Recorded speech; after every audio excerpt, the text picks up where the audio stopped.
అది ఆ జగన్ విధంగా నాశనం కోసం చేసుకెళ్తాడు. జగన్ నాశనం కోసం ఆయన నెగ్గకుండా తగ్గుకుంటూ ఉంటారేమో. అసలు లాజిక్ ఏంటంటే ఇక్కడే ఎప్పుడూ కూడా ఇదే తెలుగుదేశానికి కావాల్సింది. ఉమ్, ఎందుకని తెలుగుదేశం ఏమన్నా వైసీపీ నాశనం చేసేయగలుగుద్దా? ఉమ్, చెయ్యదు కూడా. ఉమ్, ఇక్కడ తెలుగుదేశం వైసీపీ స్ట్రాంగ్గా ఉన్నంత వరకు బీజేపీ ఇక్కడ అడుగు పెట్టలేదు. ఉమ్, ఇక్కడ వైసీపీ వీక్ అయిందంటే జనసేన బీజేపీ ఆ ప్లేస్లోకి వస్తే తెలుగుదేశం ఆటలు నడుస్తాయా రేపొద్దున?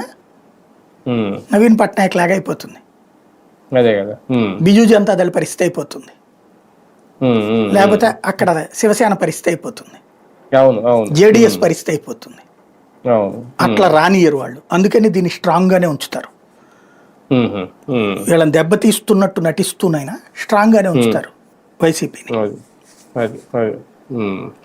రైట్, చూద్దాం. మొత్తానికి ఇప్పుడు ఈ కోట వినూత విషయంలో పవన్ కళ్యాణ్ గారి మీద అయితే ఒక అతిపెద్ద మచ్చ, ఒక మరక.